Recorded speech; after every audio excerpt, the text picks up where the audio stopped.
Welcome back. I totally did not mean to call everybody motherfuckers.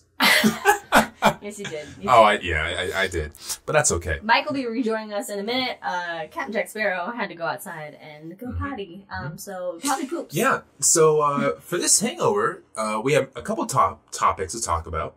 But for this first one, I thought, what if Tatooine had a moon the size of our moon? And do we need to as our first drink? Oh yeah. Wait a minute, we haven't any drinks. We didn't have any drinks the main episode. So of course, Tatooine is part of a binary star system. But if you have a moon passing in front of it for a total eclipse, and you only have one other star out there, would that mean there would be an exact 50% decrease in brightness? And I mean, wouldn't it depend on how much brightness that whichever star is being eclipsed contributes to the overall brightness? It would depend on the distance from that star, because they are orbiting each other as well. I have a question. Why do we always default to Tatooine for these hypothetical questions? Because Tatooine is a binary star system. So it's automatically intriguing and okay, what the fuck? Quick. Name one other planet with a binary star system. It's Tatooine, folks. It's Tatooine, that's why. So that's why we default to it. Right. It's this weird alien world that everyone's familiar with. So yeah, 50%. So yeah, it would matter, how close does that star compare, and the type of star, and so on and so forth. But I think that'd be neat to see a total eclipse with a binary system. Like, can you even? I guess with special solar glasses or film, you can look at it, because even with that other star up, you can't just look at it when it's in dark, when it's in totality, because that other star is still going to hurt your eyes. But that would be really interesting to see a solar eclipse next to just a star. Yeah. Yeah. So during a total eclipse, do you remember if you were able to see the night sky along? Because I remember hearing stories. Some stars came out. You could see some stars came out, and I think one of the planets we could see. I don't know if it was Venus. I can't remember, but I think you could see a planet, and then the brightest stars started to come out, just like in Twilight, when you look up, and that's where you get that nursery rhyme, the starlight, star bright, for stars see tonight, and you make a wish on it, which is usually Venus people, but occasionally Jupiter. But yeah, it was really just this is an event. A solar eclipse is an event that is magical. Not literally magical, because magic doesn't exist, but it's... wait. Magic is just science unexplained. Yeah, but no, we can explain this science. It just feels magical. It feels There's magical. a quote. Jack, help me out with the full quote. Something about magic is just science that's yet to be discovered. There's a quote. There's a quote out there. But we know the science that's happening there, so it's not literally magical. But it feels magical. It does feel magical, but it can also be used for science. I can't believe we didn't talk about this in the main show. But one of our foundational tenets of science was confirmed during a total solar eclipse. Gravitational lensing. Yeah, general relativity. Oh, or general relativity. So when Albert Einstein had his miracle year, and they came up with... Was general relativity the miracle year? That's a Mike question. That's a Mike question. Damn it, Mike! This is why we wanted to wait for him to get back. Well, we're going to dive into this now, and he'll correct us when he gets back. Okay. So he came up, of course, with general relativity, and one of those things was saying that gravity is the curvature of space-time. Yes. So the heavier the object, the more massive the object, the more space-time it bends. And that would mean the light would bend with it. It would follow that bend around. Mm-hmm. Yeah. So he made this prediction, and, one of the only ways to confirm it at the time was being able to see during a total solar eclipse the light from other stars bending behind the sun. The sun, and being bent and warped. Mm-hmm. And so I think it was in 1917-ish. Years. They were actually able to go out and look at the solar eclipse, and they had, I think it was Arthur Eddington, had two locations, one in South Africa, one I think in South Africa and in South America. We're not confusing this with the transit of Venus, are we? I don't think so. Okay. But he said 2 different locations. Okay. And he made sure that when the total eclipse happened, that a star cluster, I forget what cluster it was. Was it the Pleiades? Southern hemisphere. Oh, the non-Pleiades. Yeah. Right. that the stars are bent. And he looked, and there they were. They were actually bent from the gravity of the sun, confirming Einstein's general relativity. Uh-huh. And one of the fun quotes later on, Eddington and whomever asked Einstein, why didn't you go out and make sure that your prediction was true? And he goes, I did the math. I knew it was going to be true. Math doesn't lie. Einstein dropping the mic there. Universal language. The math doesn't lie. Unless I'm doing the math, and then there's a whole lot of lies happening. That's true. I think that we need to have Mike verify 100%. everything we just said. You sound pretty confident. I do, because I've told the story before. Then again, I'm like, I know there was a transit of Venus. That's something. 1917. Okay, 1919. 1917 is a film in which it's all cut together to look like a single cut.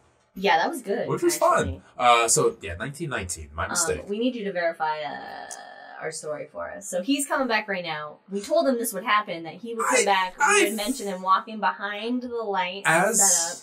As a white male, I feel confident in what I just said was true.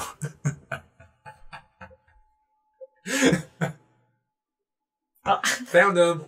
Hey! Oh, that's right, because in The Hangover, it's not a podcast. They just all see the video on YouTube. Yeah, they just see the video on YouTube. So it's us just jackassery around. We could finally do visual gags. Yeah. Okay, so Brandon said that Jack corrected his 1990. 1990. The 1919 eclipse was that solar eclipse. Einstein was able to. It was a general relativity. Yes. Yeah, there were words there. There was what did the transit of Venus? There was one that proved something or confirmed something. Not transit. Are you talking about? Or maybe I'm thinking orbit of something Mercury? with parallax. Yeah, definitely Mercury. Orbit of Mercury. Okay. Yeah. Ignore me. So 1919 eclipse, general relativity, good to go. Right, but Einstein before the eclipse, it was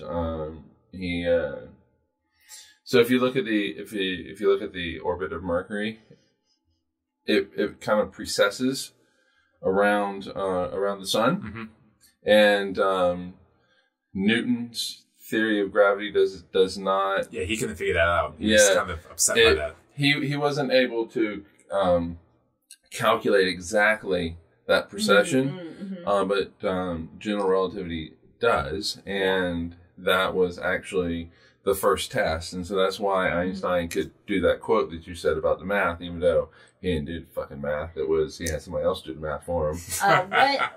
What were the sites that you said? I said South Africa and South America. Okay, Brazil and Africa sites. And they were, cool. Yeah. All right. So we were talking early, just to catch a mic up really quick. Oh, yes. Okay. How cool it would be to see a total solar eclipse on Tatooine with one of the suns being covered. Yeah, well, there's enough moons there, right? I mean, we don't know how many moons Tatooine has. Naboo has 3, as Jack said, but we don't know how many moons Tatooine has. But no, they heard Winter's Meows. Is that a drink? Well, that's a new rule. Hangover new rule. If your cat meows. The cat meows. Yes, Winter was meowing. Not even shots where Tatooine has like a couple of moons that are up there. Not only does it have the 2 suns, but I swear to God. Let me just do it, unless Jack gets back to us first. Winter's not angry. He just wants attention. That's what's happening. And he got a treat. I gave him a treat with the dogs. 3. Gormrasen, Gormessa, and Chanini. And they're all big, like, our moon-looking moons. Of course they are, because we have the best texture maps available for a moon. We do. I will do it. So would it be... it'd definitely be possible, like once in a billion years, for 2 of the moons to cover both suns. That would be really cool. Well, it depends on how those moons Double formed coronas. and their, angle off Yeah, the so I'm saying, plane like, once and every what- billion years. Yeah, okay. I mean, there's chances. Because apparently there's physics. And then we all know that would everything just be the can great Sarlacc in the sky swallowing the sun. Yes. We need to take a drink. Yes. Yeah, that deserves a drink. Okay, so we talked about Tatooine. We talked about Einstein's story. I believe we had some Skittles math in the Hangover. Skittles math! Well, it was just that you want to know how many Skittles cover the face of the moon. The near side. And how many Skittles will take, basically to make an eclipse? Yeah, it is 125,000 trillion. 125,000 trillion. Okay. Yeah. Actually, that's to cover the entire face of the moon, so my mistake. So that is... Is that both sides? It's both sides, so cut that in half. Oh. So that's, what, 62.5 Now, thousand trillion? I should have asked you this, but that's just whatever many trillion, basically flat in the sky. But sunlight, I believe, could still probably get through them. Like, even if it was a solid wall of Skittles, Well, it's because not they're thick. round. Well, Well, they're round. that's what I'm and so saying. they're not flush up against each other. Right, so if they were able to be flushed up against each other, like they're slightly melted and they get kind of squarish. Let's go with that. The sunlight, like, it's not blocking out because the moon still is massive. Its diameter is huge. But the Skittles very thin, and sunlight can still, So it's translucent. translucent's the word But I'm it's looking not for. it's not direct sunlight passing through, it's reflected sunlight. And so that the sunlight would have to reflect off the Skittles. We didn't need to find out what the reflectivity is of the Skittles. What I was getting Wow. at, what I was getting at, is if all these melted Skittles were square shaped and covered in front of the sun at the same, diameter of the moon, instead of just seeing black, we would see a giant rainbow in the sky. Which I was hoping you would get there. No, it's Pride Month, and my whole point of making the rainbow transitions was for Pride Month that I used for St. Patrick's Day, and I didn't switch them over. But All right, next we're just time. talking about the rainbow eclipse. All right. This is not the only... I know. Okay, anyway. Rainbow eclipse. A rainbow eclipse.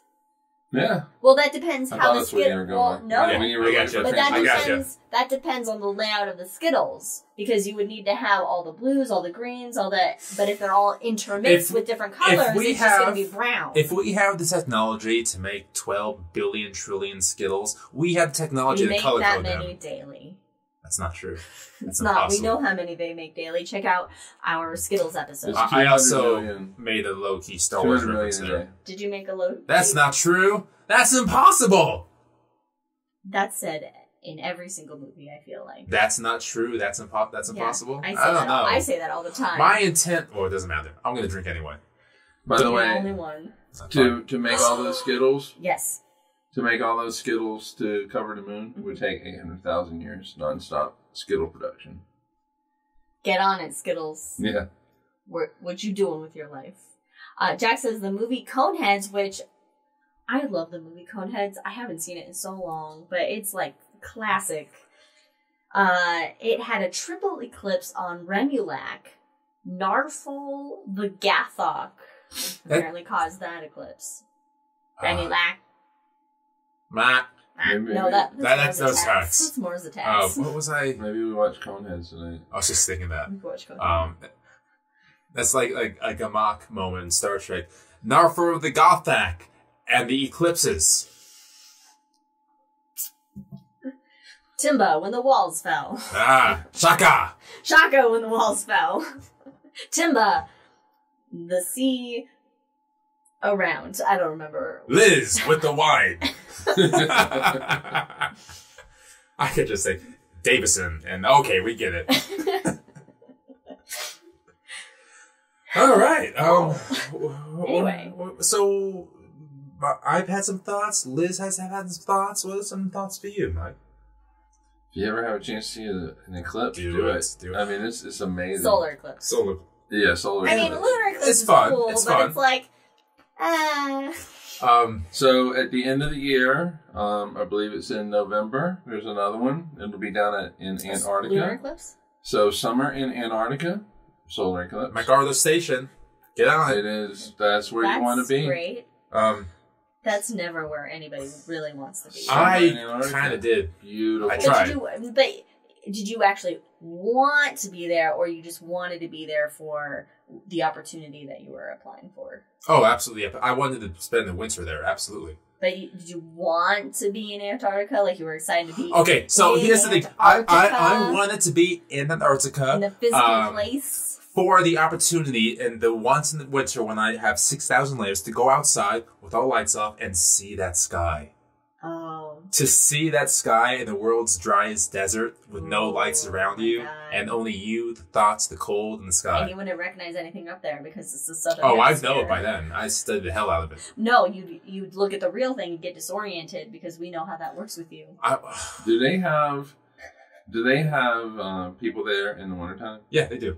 It's got to be like they have periods where they can't leave and they have to stay a certain period. Yeah. They have to stay the length until the ship's There is a great documentary, I think, on Netflix that we'll have to watch. Oh, I think we might have watched. We watched the documentary. Because that was like one of the leading moments to think, oh, I need to start applying for jobs down there. You know, I don't know. To get stuck there during like the winter, I think I'd just rather go out into the middle of nowhere and get the night sky. No, I would love that. I want to go there. I want to go to Chile. There's warmer places that have the same night sky. But it's just the atmosphere of the solitude. Okay. I want that. Anywho. Okay. I can get that. Yeah. Okay, so if you can go to any planet besides Saturn, where would you want to see a eclipse at? Because Saturn's cheating. You can say, I want to, well, wait, what was your question? If you can go to any planet besides Saturn, where planet would you go to see an eclipse? Okay. Before I answer that, Jack says the Antarctica over winter psych evaluation is crazy in depth, which I can believe. You have to, you have to be mentally sound to be isolated. I'm so excited. Over winter. Absolutely. Chile is a beautiful place. Yeah. Patagonia, especially. I definitely want to go to Chile. Also apply down there. Uh-huh. The Atacama. Yeah. With all the observers down there. Yeah. Uh-huh. Okay, what planet? Wait, what was the question again? Oh my goodness. What planet besides Saturn, because that's cheating, would you want to go to see an eclipse? Like if you're on the station on the surface somehow, or even if it's a gas giant somehow, we have technology to where we float on the top. I don't know. Yeah, but I mean, depending. It's not like we have a lot of choices here. This is for our solar system, right? You can talk about any. I didn't say our solar system. Essentially look the same. Okay, planet to so planet. our planets and then binaries, and triple star systems, wherever. What do you think? You don't need to specify Gliese 28 BC. You can just say, I want to see a quadruple star system and 3 of the moons eclipsed. All right, I'm going to say Jupiter for our solar system because it'd be cool to see the eclipse of one of those Galilean moons passing in front of the sun, blocking it out, then turning right around and seeing the beautiful swirls of Jupiter beneath you. If you were in the right spot on Jupiter, or even the Earth, wouldn't you be able to see an eclipse with a aurora around you? Oh no. No? No. Why not? Because the moons are in the plane, the equatorial plane. Oh, actually, but you do have some further down. Yeah, you do have others. However, they're really small. They're not going to block out the entire face. So for example, it'll be more of a transit. Because I'm speaking up ignorance here. So this Thursday we have the Ring of Fire, but that's up in northern Canada, the poles. Oh, I thought you were talking about Jupiter. No, so I'm just saying in general, wouldn't you possibly be able to see hypothetically an eclipse? Oh yeah, with an aurora. Yeah, they're going to be able to. Because it'd be dark enough to see. Well, it'll be dark enough to see. It's not like the aurora is always there. No, it will not be dark enough for them to see. No. So what if it was total? Could you see a total and an aurora? Well, what I'm saying is that when the eclipse happens at the North Pole, if you're standing at the North Pole, it's going to be in the daytime. So you're not going to see any aurora. But it gets dark. It doesn't get that dark. It doesn't get that. It's not. If it was in totality, Yeah, so let's say totality. You could possibly, but the thing is that all right, so you can see the sun's blocked out above you. However, you can still see the sunlight on the horizon. So because you look off to the horizon is still well lit. You are in an island of, it's not really as dark as you think it is. That's here on Earth, but if we got to Jupiter have intense aurora. They do have intense aurora, but they're at the poles, and so if you are, if you need a moon big enough to block out the sun. Ganymede. But it's down in the equatorial plane, and you're up there in that real high latitudes. No. I want a total eclipse with an aurora around it like a crown. You're greedy. I want it all. Well, I mean, the thing is though, if it was a total eclipse, solar eclipse, the aurora is still going on. It's just that the sun is just still. You would need the aurora to be happening pretty much directly over your head. And it would need to be. I would say it needs to be really intense. We need like the CME, coronal ejection of the century, to coincide exactly with an eclipse. Where you're standing. And then all the satellites will be destroyed around you, but that's okay. Because the imagery you get is worth the destruction of civilization. That's a heavy lift. And then we will have satellites falling on our heads. Well, we'll talk about that later, because they just burn them mostly. Unless you're the fucking Hubble, whose mirror is on the land. Don't blow up the next episode. Why not? Oh my god. Oh, I'm so excited. And then we can talk about, in that episode, we can talk about, what was that movie? Oh, where... Greenland? Not Greenland, no. We just that has its own issues. It was one where... satellites. Satellites. They destroyed the Hubble Space Telescope or something. Oh, gravity. Motherfucking gravity. All right, so here no. We're in the Hangover. Yeah, but this is perfect content for the next episode when we're talking about satellites. So stop.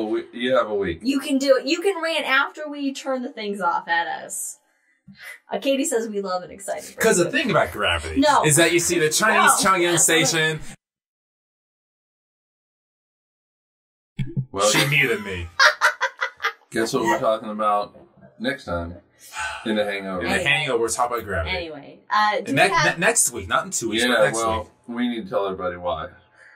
Do we have? We will. I forgot for a second. Yeah, so we are gonna have. We forgot to tell this in the main episode, but maybe I can add it in. Well, we're gonna have an episode next week. Normally it's every other week, but Mike and I are going camping.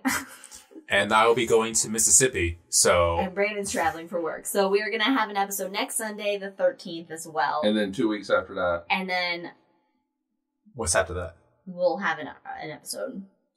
Yeah, so we're changing our schedule a little bit. I don't have my phone, but to look at the calendar. But, so the next episode is next Sunday. Mm-hmm. And then 2 weeks after that, we will have another episode. Mm-hmm. To be determined. Yeah. And then 3 weeks after that, on the 18th, July 18th, is when we will have. Okay. We'll return back to kind of a normal schedule. Oh, we're returning to a normal schedule. Yeah, because Mike and I decided we want to go camping. So we got some camping planned. So logistics is fun, but to get back to space. So obviously, I get very excited about rockets and satellites and things. What? You do? Yes. I sense no passion in you. So, Liz, what's your most passionate subject about space? Like, if somebody says this, like, robots on Mars, like, what gets you going about space? I'm going to ask you this next. Oh, I can already tell you what it is for me. Oh, I figured. What gets me going about space? I think I know. There's most things that get me going about space. I think I know. Oh, what do you think you know? I want to know. Well, I already said, like, which planet is is the only one populated by robots? Okay, yeah, I mean, I get excited about that, but I think I don't know, I think when I have the most fun explaining something or talking about something, it's usually stellar evolution. And so I would always love to talk about that during planetarium shows. Because it's just so fun to just... Can I tell a little quick story about Minnesota, Michigan? You can do whatever you want to do. Yeah, go for it. Yeah, so a couple of weeks ago, I was up in... Where was I at? I don't know. Illinois? Illinois? No. Wisconsin? Wisconsin?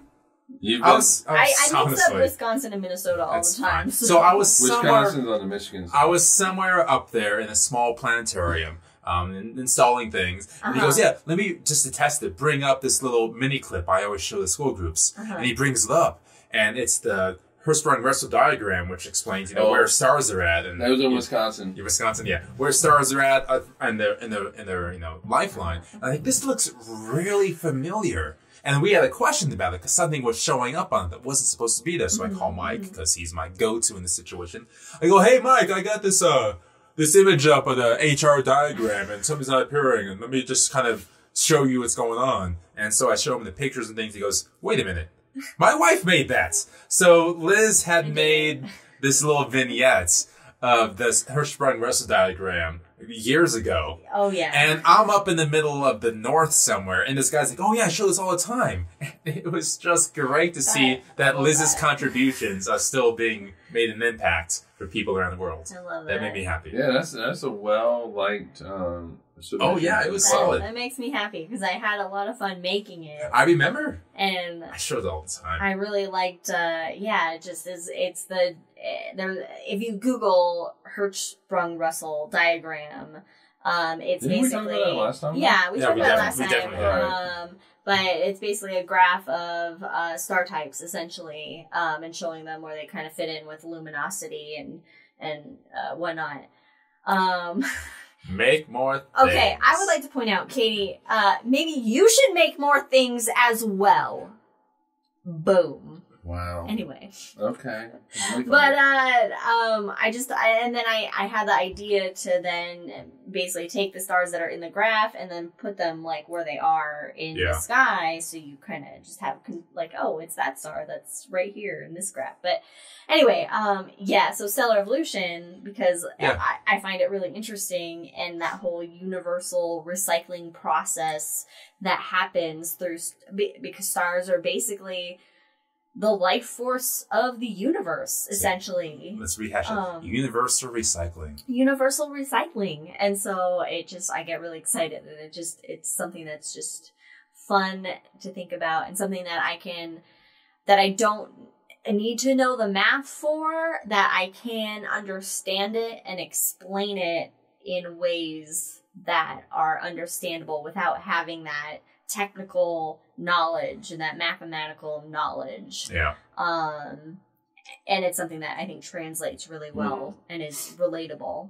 in a sense. So yeah, and that's really cool. That I'm happy that people still really cool. use it and like it, because I had fun making it, and so I'm glad it's gotten some use, because that's really what I wanted out of it. So I think it's 5 stars. Yeah, you knew it was coming back at you, Katie. You knew it. So that's Liz. Okay. Mike. Most passionate thing about Space View. Okay, well, I have a few things.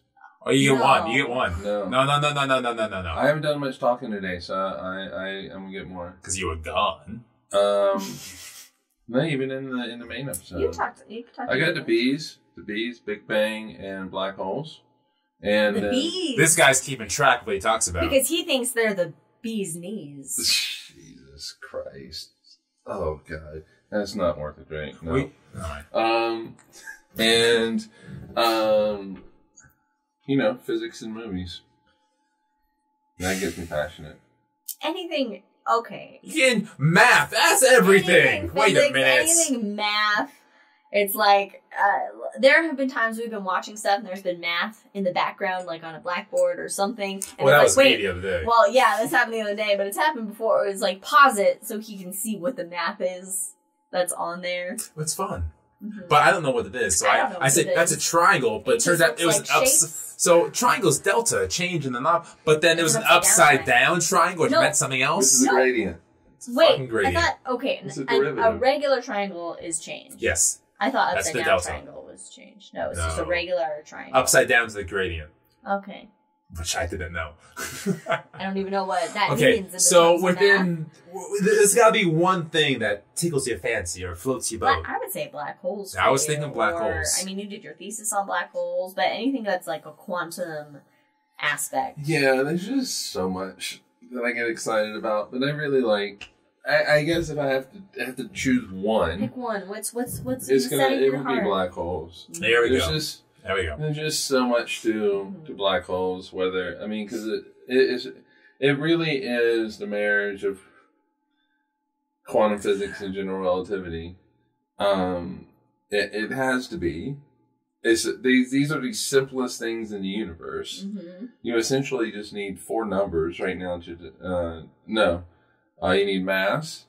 You need to know how fast it is spinning. I was going to say spin. And there's one more. Electric charge. Yes. And there's only 3 numbers. Why are you confirming his shit? He's more of an expert than you. No, of course he gets excited about spin, mass, and charge, and then I get excited about it. These are the only 3 numbers that you need to describe a black hole.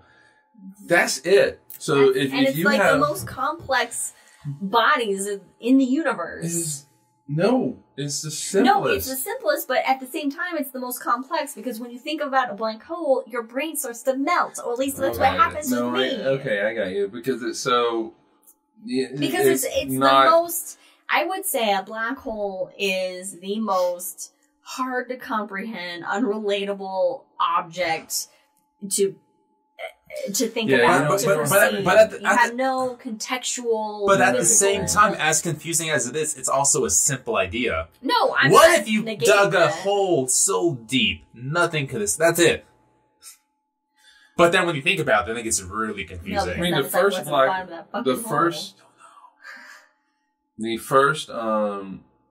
mention of black holes were... Yeah, in the 1700s with Newton.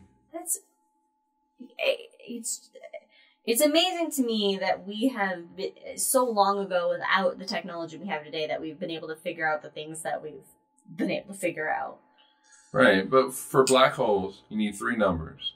Mm-hmm. And if you have 2 black holes and they both have the exact same numbers for those 3 things, they are identical. Completely identical. 3 numbers for that big ass black hole that can swallow everything up, whereas you need trillions and trillions of numbers just to describe you. Each atom, each molecule. I'm complex. Each atom, each molecule has a lot of numbers. Yeah. And you have what, billions of these? I'm just amazed that everything is made up of numbers. Well, this language of the universe. Jack says that he was so happy when Big Bang Theory became popular enough to hire a person to fix their formula props. Some were so wrong. Yeah. I mean, yeah, but that's Hollywood. I mean, you're never going to have... I mean, my mom watching ER, oh no. As a nurse, she would just be like, this is wrong. She couldn't even watch the show because it was just... drove her absolutely nuts. I can get that. And I know there's many times where we're watching things. Oh yeah. And we're like, suspend reality. We watched a fun movie the other day called Greenland. Thanks to a suggestion by family friends of ours, Sally and Denny. And we're like, wait a fucking minute! It was a fun, entertaining, end of the world apocalyptic movie. However, the science in it not necessarily accurate, but it was fun. Hey. We had a good time. It was predictable. Mm-hmm. I mean, like all things now, they're very formulaic, but some of the physics was off. But I mean, within the first 90 seconds, there were some issues. So if you haven't seen Greenland, I don't know. Or not, whatever. I mean, it's worth it if you just like. I mean, you did fun. Orlando gets taken out. Typical. Well, it was Tampa, but it was Orlando's out and too. then how come that crater didn't get filled in by the ocean? Because maybe the water was still rushing in. The ocean that dominates. No, this was like at the end of the movie where they're showing it like 9 months later. All right, I have another Hangover question. What is the most inaccurate science movie you've seen? The one thing that says, that's not at all how this fucking works. Gravity. Well, motherfucking Gravity. All right. No, don't leave it. That's for the next episode with satellites. I mean, see, I don't know. I'm not that proficient in the math and the actual technical details of science to really, and I say science I know. in a broad swath to really pick out, or I mean, there's definitely some things where I'm like, that's bullshit. What's the movie?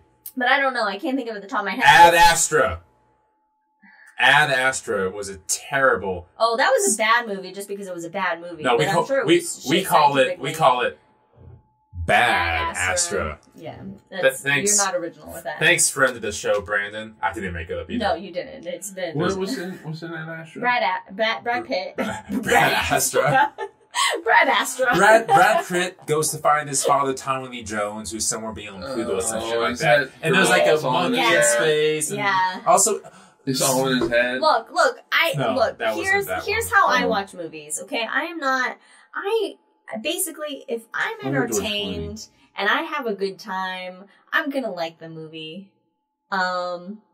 Science be damned. I mean, I would say every movie that deals in anything, whatever the topic be, there's going to be things that are not quite realistic because reality is not as entertaining you know what is non-reality. Terrible at reality?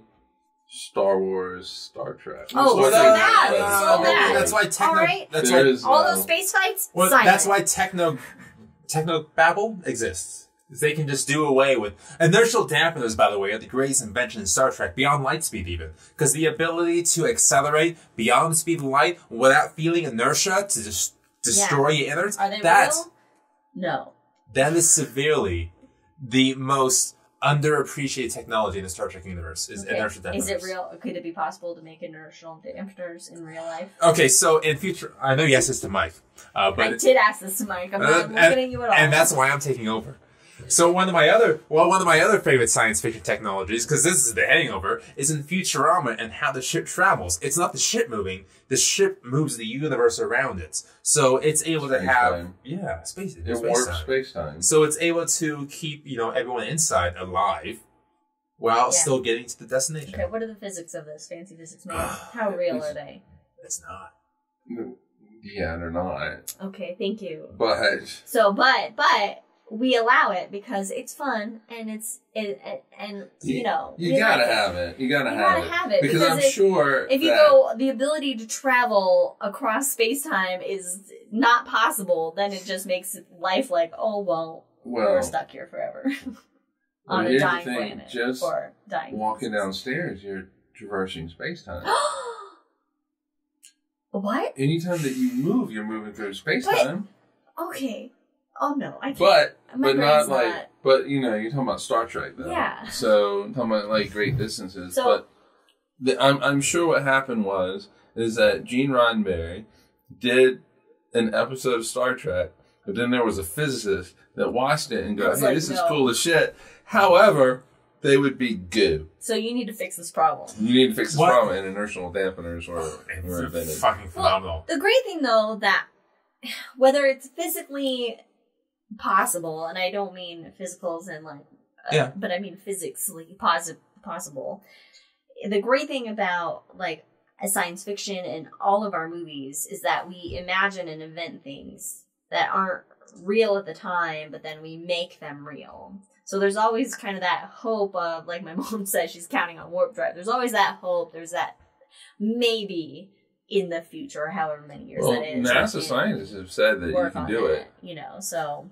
Well, they've said the physics say that you can do it. Yeah, that's the engineering of it. Something entirely different. We're not there yet. So, we talked about this in the main episode, but I wanted to bring this back. I was talking about magic and technology. So it's actually the third law in Arthur C. Clarke's 3 laws. I'm sorry, Arthur C. Clarke, who is an author, and his laws. Yes. So these aren't like a scientific law. Right. Well, I think Brandon was assuming that everybody Yeah. Yes, No, Arthur I C. think we Clarke, need to. the science fiction author. We're dealing with the internet. We need to sorry, clarify not our just intentions. a science fiction author. He's one of the foundational authors of science fiction and fantasy. So a science fiction author. Thank you. Okay. So his third law is that any sufficiently advanced technology is indistinguishable from magic. So if you get advanced enough, you just think it's magic. Well, yeah, if you don't understand, that's why you have all of the prominent scientists like Newton and Einstein and whatever, they all reached a limit to their understanding that they then invoked God or what have you because they reached that limit. And so whatever goes beyond that limit is then something from beyond. That is then... Out of the gaps.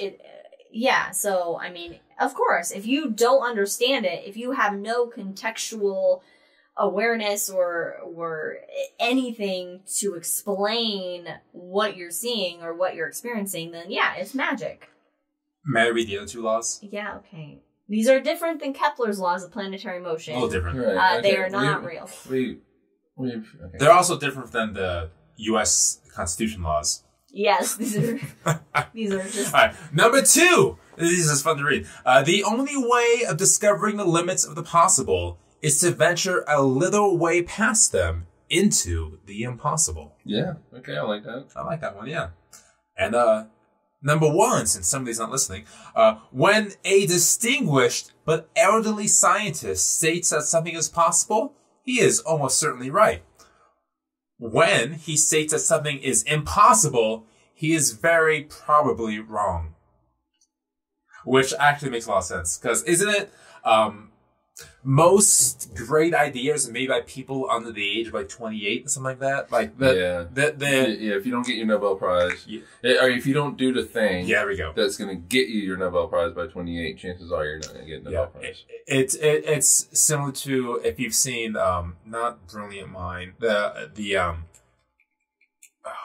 Russell Crowe. Brilliant Mind. This is Brilliant Mind. Oh, Brilliant Mind. Beautiful Mind, thank you. Beautiful Mind, yeah. So, of course, he has the idea in his early 20s, and then he wins a Nobel Prize in his 60s for the idea he had in his 20s. So, yeah, the youth really do lead the revolution in scientific inquiry. Well, I mean... There's a reason why, too. Sure. Yeah, I mean, that goes to just our evolution of our brains and how we're more malleable when we're younger and we are more open to new ideas. And as we get older, we get more set in our ways and locked into our mindset that it's harder to change that. Yeah, which is also weird because the older, like, I get, for example, the more, open I am to, just need revolutions in a variety of areas. So you would think as they get older, they see the systems and the constructs around them. But it's still the younger people that are able to lead those different scientific and commercial revolutions. It's great. It's weird, but it's great. Yeah. So we're past our prime of any sort of discoveries. So. Oh God. Yeah. Yeah. It's downhill for us. But that's all right. I mean, that's okay. You say downhill. I don't know how much hill to go down. So. But I don't think that convenient stroll. I don't think that. Okay. All right. Cool. So yes, we're past our prime. So Jack says, "Oh, my mom says she's counting on warp drive. We were science fiction 300 years ago." Very true. I mean, the things... We were science fiction 50 years ago. I want to just go back in time and just bring, like, a cell phone to somebody in any time in the past before cell phones. Not that it works. One of satellites. Whatever. It's a fucking... Well, wait. Sorry. 50 years ago, there were many satellites. We'll talk about that next time. I'm super excited. Like Explorer 1 and Vanguard. Let's do it. It'll be charged, and just seeing the device itself is enough to be magic. It doesn't need to actually fucking access the internet. Anyway, Jack said he's pretty sure they had an episode of Discovery that showed the people as salsa left over from inertial dampeners failing. Yeah, I think on Discovery, yeah, where they're just goo. Brandon, I'm sorry. Adam. Wow. He says, I don't know if he's referring to Jack's comment, but I think the doc is called The Thing, which we have referenced. What episode do we reference The Thing in? With Kurt Russell? Was that Kurt Russell? It was John Carpenter. No, it's Kurt Russell. No, we were talking about this, and it's Kurt Russell. John Carpenter movie, but Kurt Russell was the star of The Thing. I haven't seen. I don't know why I tried to correct. I haven't seen it. Yeah, no, I'm correct. I haven't seen it either. But it's also John Carpenter. And I know it is. This is correct. And then my mom just says brain cells dying. That's just how we operate. Which is what this podcast is about. Brain cells dying. Okay, so for us hangover purposes, are there other topics you'd like to dive into? Because I'm having fun. I don't know, Mike. Do you have anything? I don't have anything. We can just continue on.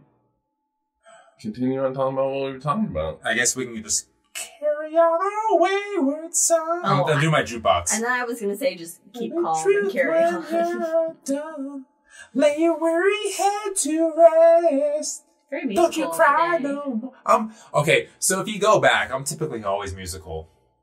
I'll always make bad song references. Yeah, it's not unusual, but today I'm just happy to be singing that. That was Boston.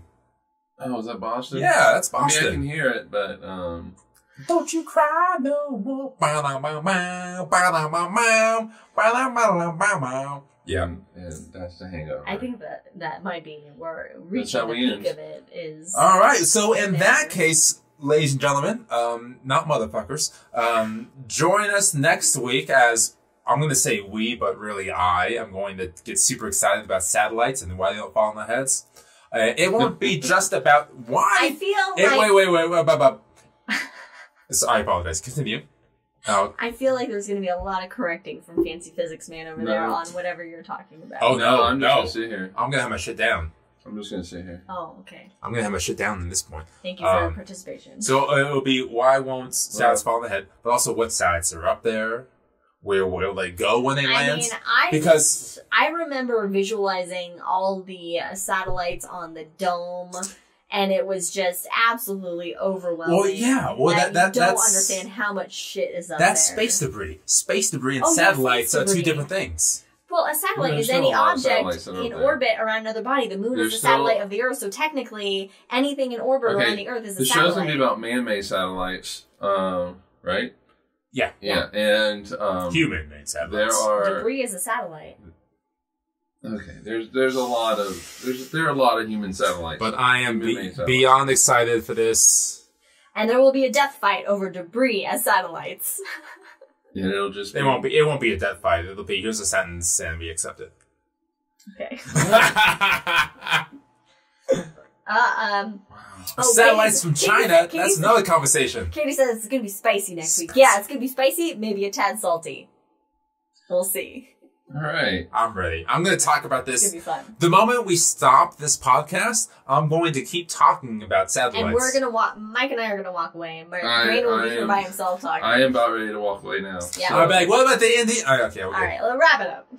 So with that, thank you very much for joining us, because Liz is the quasi-host and she told me what to do. Yeah. Again, the following on the Twitter is Drinking Cosmos. Instagram. No. Twitter is Drinking Cosmos. Instagram is Cosmos. Everything else, Cosmos. Yeah, give us Anchor.fm. Go on your YouTubes, the Apples, the Spotifys. Give us a rating, what have you. If you've lasted this long, you're a good friend, so thank you for being our friends. We'll see you next week. Or just family.